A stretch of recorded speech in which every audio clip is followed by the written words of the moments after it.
Sticker business para sa mga printing shop. Ayan. So, pwede ito guys sa passive income. Depende kung maraming tao sa lugar mo. So, depende pa rin sa lugar guys. Pero kung marami talagang tao, passive income yan. Meron bibili at bibili talaga dyan. Basta naka-display yung mga sample mo na sticker sa printing shop mo. Ayan. So, magandang ano din to, business para sa atin. Sa mga gusto magbenta ng sticker. So, meron tayong video ngayon guys. Yung video natin kung paano mag-pricing ng mga sticker. Ganito. So, iba-ibang sizes kasi yan.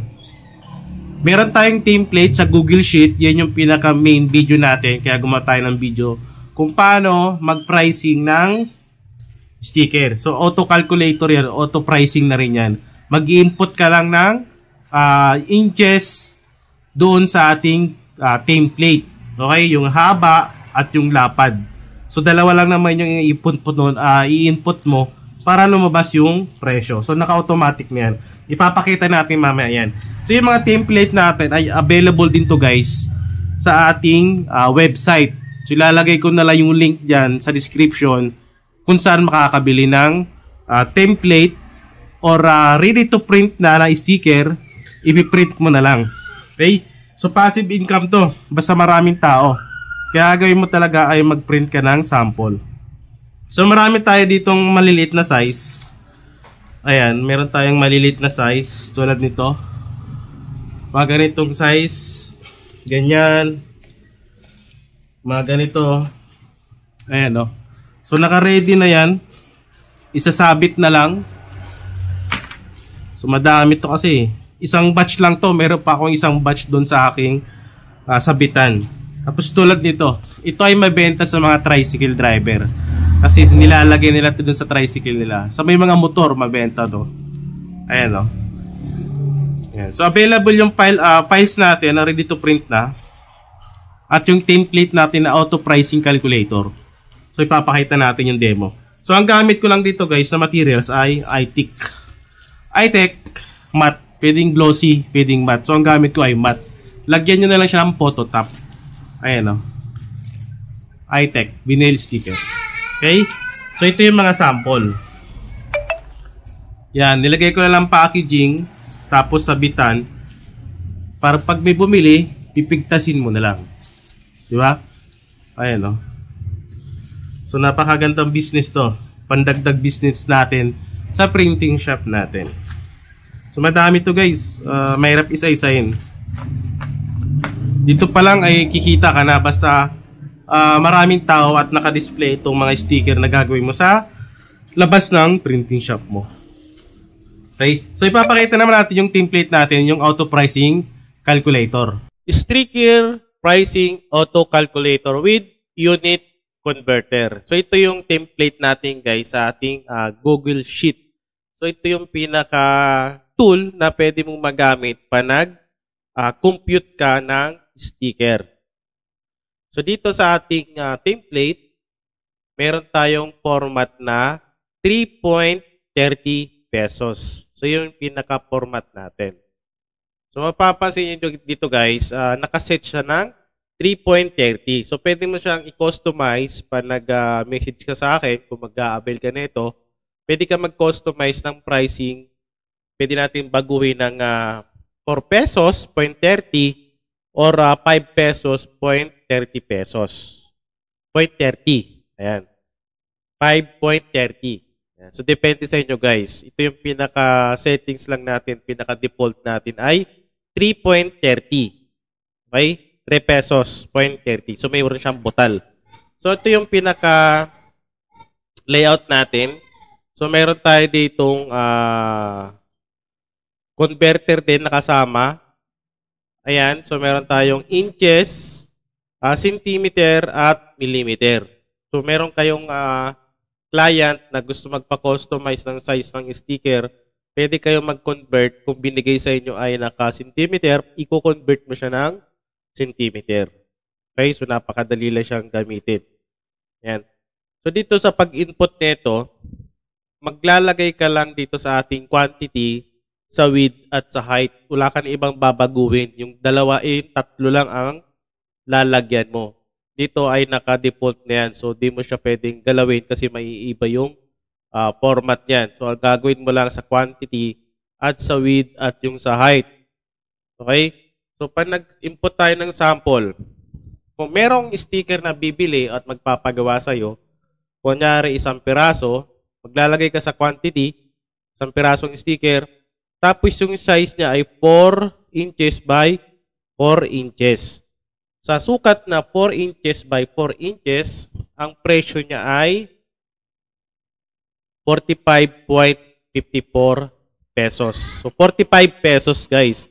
Sa sukat na 4 by 4 inches. Kasama na dyan yung packaging, electricity, yung labor cost, yung machine, at yung ink. So, kasama na siya dyan. Yung selling price niya ay 45.54. Yung total sales pag isang piraso, siyempre, 45.54. So, makikita mo dito sa chart, napakalaki ng chart na yan, andyan lahat ng details. Sa 45.54, ang total profit mo dyan ay 4 pesos, 0.14. Okay? Sa size na 4 by 4, 9 inches. Yung quantity, isa, yung lapad niya, 4, yung height niya o yung taas niya ay 4 inches. Kung nagpadagdag yung client natin, so, gawin natin siyang 20 na piraso. Yan. So, makikita mo dito sa chart, dito ka na lang mag-base sa chart natin. Dito ka na lang mag-base sa selling price, sa total sales, at sa total profit. Okay? Para di ka malito.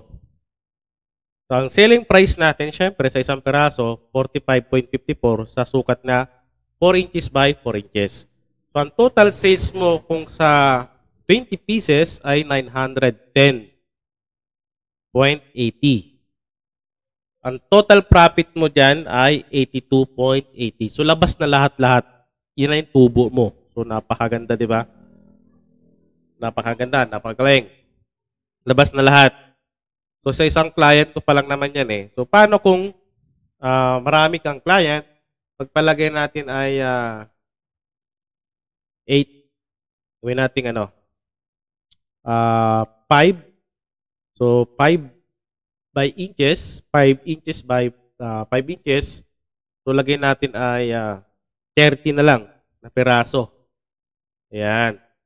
Sa 5 inches by 5, ang selling price niya ay, pambenta to pambenta. Selling price niya ay 69. So, meron na siyang kasamang packaging, siyempre. Nakalagay na siya sa plastic. So, 69 pesos. Kung sa 30 piraso, 2,000. Ayun 2,000 yan guys. Kasi, ano mo lang naman yan, ita-times mo lang naman yung 69 sa 30. Di ba? So, ito na yun. 2,000 may get. So, ang total profit mo dyan ay 189. So, ganun lang naman kadali siya gamitin. Maglagay ka lang ng quantity, kung ilang piraso, yung sukat. So, ganun lang. Automatic na yan, lalabas yung presyo niyan, yung selling price niya. Yung total sales mo, siyempre, kung magdagdag ka, ayun 69 pesos, di ba? 0.96. Selling price niya ay 34. So, total profit, 6.36. So, pwede mo baguhin to, mag-request ka lang sa akin, kasi naka-default tayo sa 3.30 pesos. Pwede natin gawin yung 4 or 5. So, pinaka-default lang din naman to. So, makikita mo rin dito yung quantity, dalawa, kasi dalawa yung nilagay mo. Yung lapad niya, 3, yun yung ilagay mo. Yung height niya or yung taas niya ay 4. So, ganun lang din naman yung height and width lang naman. So, dito naman tayo sa converter. So, enter inches, ito ka lang maglalagay. So, automatic na siya. Yung 1 inches ay equivalent sa 2.54 cm. Tapos, na-convert siya ng 25.4 mm. So, ganun lang. Ayun, dito ka lang mag-enter.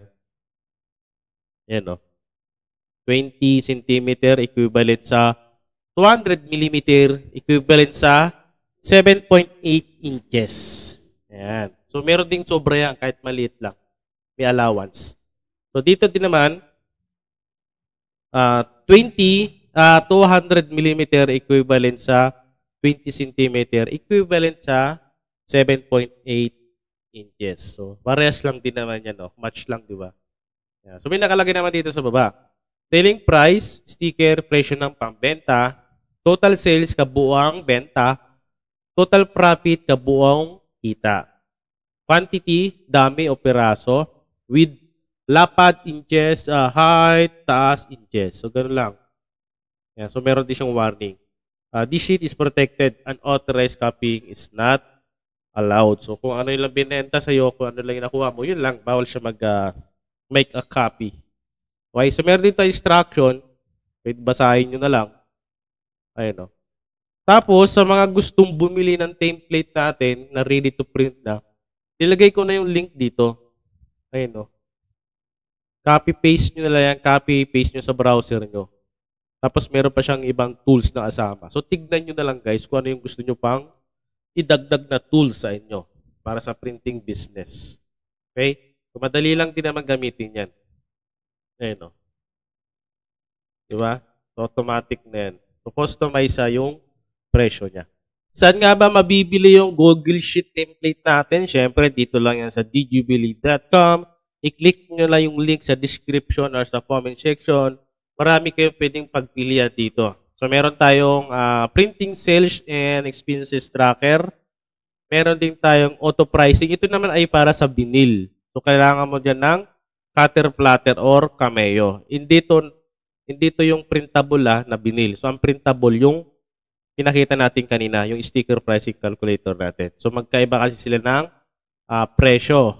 Okay? So, meron din tayong e-loading, monthly sales expenses tracker, cash in, cash out, at marami pang ibang template. Karamihan dyan ay Canva. So, gagawin mo dyan, i-click mo lang yung ating template. So, mababasa nyo naman siya na gagana lang siya sa Google Sheets kasi Google template lang siya. Ayan, no? So, at tubag mo lang, check out. Napakamura lang to guys, 99 pesos lang. Malaking bagay na tool para sa printing business ng sticker. So, 99. So, napaka-importante. Ilagay mo yung tamang email kasi dyan gagamitin. Dyan na ibabind yung template mo sa Google Sheet. Okay? Yung full name, yung country, yung number, at higit sa lahat yung reference number. So, gagawin mo, magbabayad ka muna. Kung dito sa GCash or sa Maya, pagkabayad mo, ay ilagay mo yung reference number dito para ma-process ka agad yung order mo. Tapos, tama dapat yung email mo kasi dyan magsisend ng invitation para mabind yung template sa email mo. So, gano'n lang siya kabilis.